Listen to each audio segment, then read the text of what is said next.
Várias coisas aconteciam. Uma vez eu fui colocar, eu era do grupo de oração, que a gente chamava de, eu era dos servos, e eu fui botar a mão na cabeça da mulher e eu comecei a ver que tinham feito uma magia para ela, uma magia negra. Eu via galinha preta. Só que eu tinha o quê? 16, 15 anos, então eu não entendia nada Mas daquilo. você falava para as pessoas o que você estava vendo? Não, porque eu também não sabia o que fazer, Aham. né? Ninguém tinha me orientado.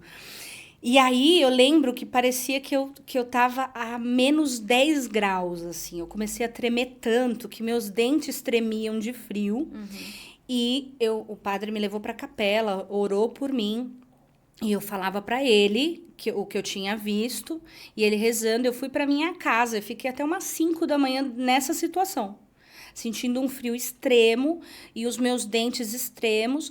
Depois de um tempo, eu comecei a sentir muitas dores no meu corpo. E eu fui diagnosticada com fibromialgia. Com Mas que idade? com 16, antes de Caramba! ganhar o Gui. Tanto que quando eu fiz o meu parto, eu fiz cesariana com 18 anos, porque eu Você não, não não aguentava? suportava a Aham. dor. Então eu já tinha fibromialgia. E eu Porque não é comecei a comum nessa sentir idade, né? E eu comecei a sentir muita dor no meu corpo. E quando eu tocava nas pessoas, a pessoa tá com uma dor de estômago. Eu sentia a dor de estômago daquela pessoa. A famosa esponjinha, né? E eu sentia tudo que as pessoas tinham, então piorava mais ainda a minha situação física.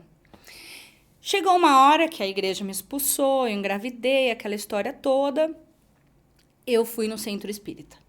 Aí eu fui no centro espírita porque eu não aguentava mais.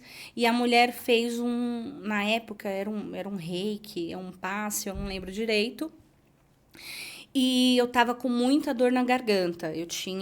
Minha garganta inflamava constantemente também. E eu estava para tirar as amígdalas. E eu lembro que eu deitei na mesa dela e ela começou a tossir, tossir, tossir, tossir, tossir. E ela falou, você tá com algum problema na garganta? E ela nunca tinha me visto na vida. E eu falei, realmente, eu tô com um problema, eu vou tirar as amígdalas. Depois que ela terminou a sessão, ela ficou inteiraça. E eu olhei pra cara dela e eu falei assim, moça, você sentiu o que eu senti. E você tá inteira, como que você faz isso? E aí ela começou a me explicar e eu comecei a falar de toda a minha experiência. Ela falou, minha filha, você precisa se desenvolver. E comecei a me desenvolver no centro espírita, mas eu não me encontrei. Eu não me encontrei no kardecismo. E também ainda tinha preconceito dentro de mim de religiões de matrizes africanas. Mas muita gente falava para mim, você vai se desenvolver, você precisa fazer desenvolvimento mediúnico. Até que em 2017 eu estava no meu auge de dor. Eu estava no meu auge de dor. O médico falou para mim, olha, você vai para a cadeira de roda. Caramba. Porque eu não conseguia mais pisar no chão. Para quem não sabe, a fibromialgia é uma doença autoimune que não tem cura aos olhos dos médicos. E é uma doença que você sente dor no corpo É inteiro. generalizado. Então eu penteava o meu cabelo, o couro cabeludo doía. Alguém me abraçava, doía. O vento doía. É uma coisa louca. E eu já estava na base da morfina. E aí chegou uma vez que eu fui para o hospital tomar morfina. E a morfina não fez efeito. Eu entrei em desespero, porque eu sabia que esse dia ia chegar. Que nem a morfina já ia resolver meu problema. E eu olhei pro meu marido, pro Renan, que eu já estava com ele, e falei pra ele, eu não quero mais viver. Eu falei, eu não quero ficar com dor. E eu até falo que aquela música, né, todo mundo é parecido quando sente dor, é só quem sente dor que sabe o quanto é difícil viver com dor. E eu falei, eu não quero mais. E aí eu comecei a pesquisar um monte de coisa para cura da fibromialgia. E eu tomei tudo que vocês pudessem imaginar. Até que eu procurei e eu vi uma mulher falando que tinha se curado do câncer, que tinha se curado de várias coisas com uma tal de ayahuasca. E eu falei, cara, eu vou. Mesmo sem saber o que era. Só que pra mim, eu achava que eu ia tomar o chá e eu ia embora. Já tava resolvido. Ah, ok, vou tomar um chazinho, eu tomo e vou para minha casa, Aham. né? Eu não tinha um conhecimento que hoje eu tenho, né? Que é um E- ritual, inclusive, né? Não é só tomar o chazinho, você vai num lugar, toma o chazinho e vai direto pra sua casa. Na verdade, você fica lá um período porque você tá sendo trabalhado, Exato, mas né? eu nem imaginava. E eu fui para o Peru em 2017 a trabalho, porque a Mary Kay estava abrindo mercado nesse trabalho, nesse país. E eu fui, e obviamente, para tomar o chá. Ah, você tomou lá a primeira vez? Vou te contar. Não consegui. E exatamente por falta de conhecimento. E eu fui com a Cibele, que era a minha diretora na época, acho que ela já estava como diretora da Mary Kay. E nós fomos e eu falei para ela, eu vou tomar um chá. E cheguei lá, né? Falei com um guia turístico e falei, olha, eu quero tomar esse chá tal. E lá ele é muito respeitado, gente. Quando você chega no Peru para falar de ayahuasca, é muito respeitado e eles têm muito medo de dar o chá para as pessoas de fora, porque se acontece alguma coisa, eles vão ser responsabilizados. E ele falava, você tem certeza disso, moça? Eu acho melhor não. E eu falava, por favor, me leva. E aí ele falou, tudo bem, tal hora vai ter um carro preto te esperando lá na frente da igreja. A minha amiga falou, você é louca, o Renan sabe disso. Eu falei, claro que não. Então eu fui, nem meu marido sabia que eu ia tomar um chá em outro país. Olha que loucura, né?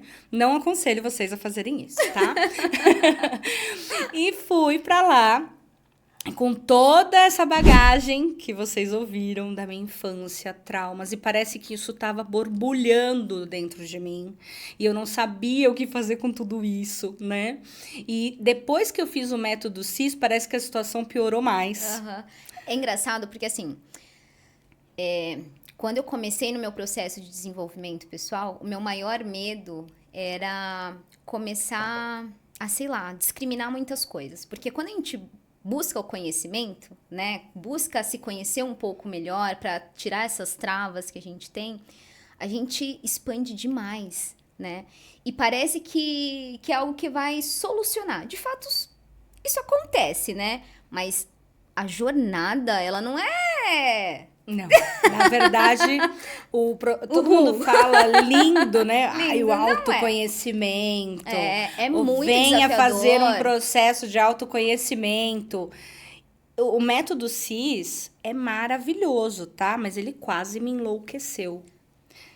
Porque quem não sabe, o método CIS são 3 dias, o Paulo O Paulo Vieira. Vieira, aham. Aí no primeiro dia, são 3 dias, gente, é das 8 da manhã até a 1 da madrugada. Você já fez o método Não, CIS, não, Aline? não fiz ainda. E quando eu cheguei lá e ele começou a tirar todas as cascas, né, de quem eu era. Então, por exemplo, você hoje tem problema de se relacionar com homens porque você foi abusada na sua infância. E coisas que você não para pensar, né? O porquê que eu faço o que eu É que a faço. gente esconde muito, o nosso subconsciente esconde demais, assim, até pra gente continuar sobrevivendo, né? Exato. Só que chega um ponto que a gente ou tira o tapete, né? E começa a limpar tudo que a gente colocou lá de baixo, retira toda aquela poluição, ou então a gente vai ficar sempre numa vida caótica, né? Caótica, porque você vai vivendo conforme você está vivendo. É.